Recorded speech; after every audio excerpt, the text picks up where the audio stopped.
আসসালামু আলাইকুম। বাংলাদেশ বেতার, রাজশাহী। স্থানীয় সংবাদ পড়ছি, Khandakar Anwarul Islam. Fuel management mobile অ্যাপের মাধ্যমে যানবাহনে জ্বালানি তেল সরবরাহ কার্যক্রমের উদ্বোধন করেছেন রাজশাহী জেলা প্রশাসক কাজী শহীদুল ইসলাম। আজ সকালে নগরীর কুমারপাড়ায় অবস্থিত গুলগফুর ফিলিং স্টেশনে এই কার্যক্রমের আনুষ্ঠানিক উদ্বোধন করা হয়।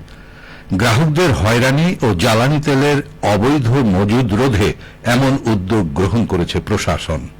গ্রাহকরাও এই উদ্যোগকে সাধুবাদ জানিয়েছেন। এদিকে কৃষকদের নির্ধারিত কার্ডের মাধ্যমে কৃষিকাজে ব্যবহৃত ডিজেল সরবরাহ নিশ্চিত করা হচ্ছে।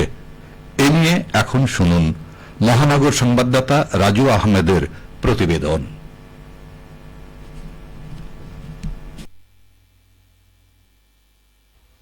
আজ থেকে রাজশাহীতে চালু হলো ফুয়েল ম্যানেজমেন্ট মোবাইল অ্যাপের মাধ্যমে জ্বালানি তেল সরবরাহ কার্যক্রম।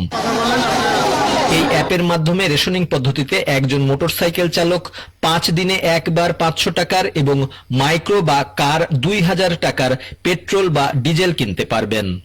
নিয়ম ভালো করলে, কিন্তু নিয়ম যেন বলবৎ থাকে, যদি দুই নম্বরই না হয়। যারা অ্যাপস দেখছে, অনেক সময় দেখা যাচ্ছে কালকে বা একদিন পরে দিবে, দাঁড়াবে, চেক না করে তাকে দেখা যাচ্ছে ঘুষ টুস দিয়ে আবার ঢুকিয়ে দিল। এই জিনিসটা যেন না হয়। কেউ সিন্ডিকেট করতে পারবে না, 500 টাকা বেশি তেল দিতে পারবে না, 3 দিন পরে আসতে হবে। অনেক গাড়ির রেজিস্ট্রেশন নাই, এগুলো যদি চেক করতো, তারপরে ড্রাইভিং লাইসেন্স নাই, এগুলো তো চেক করতে হবে। গ্রাহকদের হয়রানি ও জ্বালানি তেলের অবৈধ মজুদ রোধে এমন উদ্যোগ উল্লেখ করে জেলা প্রশাসক কাজী শহীদুল ইসলাম বলেন, ফুয়েল ব্যবস্থাপনা অ্যাপ ডেভেলপ করেছি। এই অ্যাপের মাধ্যমে প্রতিটি গাড়ি এবং মোটরসাইকেল রেজিস্ট্রেশন হচ্ছে এবং প্রতিটি মোটরসাইকেল আমরা রেশনিং পদ্ধতিতে 5 লিটার করে তেল দিচ্ছি। এই 500 টাকার তেলে সে আগামী 5 দিন পর্যন্ত চলতে পারবে এবং প্রতিটি গাড়ি 2000 টাকা আমরা রেশনিং করেছি 3 দিনের জন্য। এই অ্যাপের মাধ্যমে সমস্ত রাজশাহীকেই যত যানবাহন রয়েছে রেজিস্ট্রেশন আমরা আওতায় নিয়ে আসবো, যাতে কোনো মোটরসাইকেল বা গাড়ি এক ফুয়েল স্টেশন থেকে অন্য ফুয়েল স্টেশনে গিয়ে তেল না নিতে পারে ওই নির্ধারিত সময়ের মধ্যে।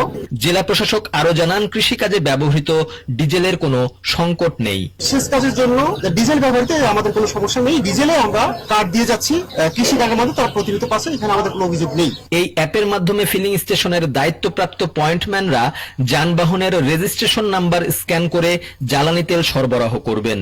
এই সেবা গ্রহণের ক্ষেত্রে গ্রাহকদের কোনো ধরনের রেজিস্ট্রেশনের প্রয়োজন হবে না। রাজু আহমেদ, বাংলাদেশ বেতার, রাজশাহী।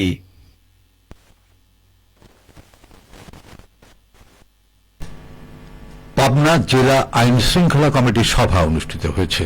আজ সকালে পাবনা জেলা প্রশাসকের কার্যালয়ের সম্মেলন কক্ষে এই সভা অনুষ্ঠিত হয়। সভায় মার্চ মাসের জেলা আইন শৃঙ্খলা বিষয়ে প্রতিবেদন তুলে ধরেন অতিরিক্ত জেলা প্রশাসক উম্মে তাবাসসুম।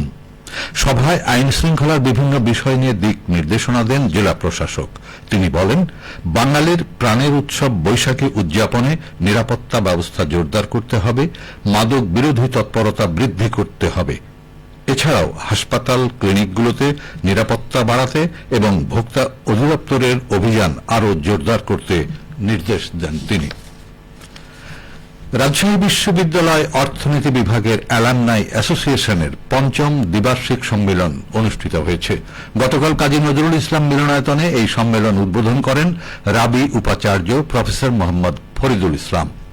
অনুষ্ঠানে প্রধান অতিথি ছিলেন বিভাগের প্রাক্তন শিক্ষক, বিআইডিএস এর সাবেক মহাপরিচালক ও বাংলাদেশ ব্যাংকের সাবেক প্রধান অর্থনীতিবিদ ড মুস্তফা কামাল মুজেরি। দিনব্যাপী এই সম্মেলনে প্রায় 900 জন অ্যালামনাস অংশ নেন। নওগাঁর মহাদেবপুরে 2025-26 অর্থ বছরে কৃষি প্রণোদনা কর্মসূচির আওতায় খরিফ 1 মৌসুমে ফসল চাষ বৃদ্ধির লক্ষ্যে আউশ ধান ও মুগ ডাল চাষিদের মাঝে সরকারি প্রণোদনা সার ও বীজ বিতরণ করা হয়েছে। গতকাল উপজেলা চত্বরে বিতরণ অনুষ্ঠানে প্রধান অতিথি ছিলেন নওগাঁ 3 আসনের সংসদ সদস্য ফজলে হুদা বাবুল। সংশ্লিষ্টরা জানিয়েছেন, মহাদেবপুর উপজেলায় আউশ ধানের চাষ বৃদ্ধির লক্ষ্যে 12,700 জন প্রান্তিক চাষীকে প্রতি বিঘা জমির বিপরীতে 5 কেজি করে আউশ ধানের বীজ, 10 কেজি করে ডিএপি ও 10 কেজি করে এমওপি সার প্রদান করা হয়। মুগ ডাল চাষের লক্ষ্যে 40 জন প্রান্তিক চাষীকে প্রতি বিঘা জমির বিপরীতে 1 কেজি বীজ, 10 কেজি ডিএপি ও 5 কেজি করে এমওপি সার প্রদান করা হয়। বগুড়ার সারিয়াকান্দি উপজেলায় যমুনা নদীর পানি বাড়ায় নাব্যতা কিছুটা ফিরে এসেছে। এতে বন্ধ হয়ে যাওয়া বেশ কয়েকটি নৌ রুটে আবার চলাচল শুরু হয়েছে। ফিরছে আগের কর্মচাঞ্চল্য। বগুড়া পানি উন্নয়ন বোর্ডের নির্বাহী প্রকৌশলী মাহমুদ হাসান বলেন, উজানে বৃষ্টির কারণে নদীর পানি বাড়ছে, এতে নাব্যতা কিছুটা ফিরে এসেছে।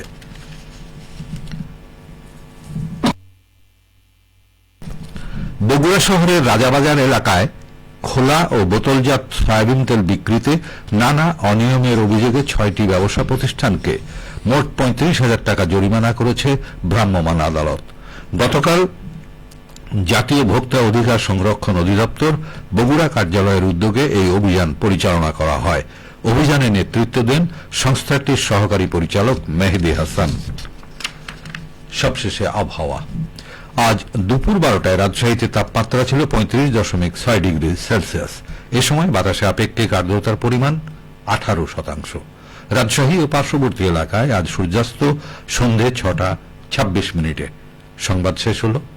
আমাদের পরবর্তী সংবাদ দুপুর 2:05।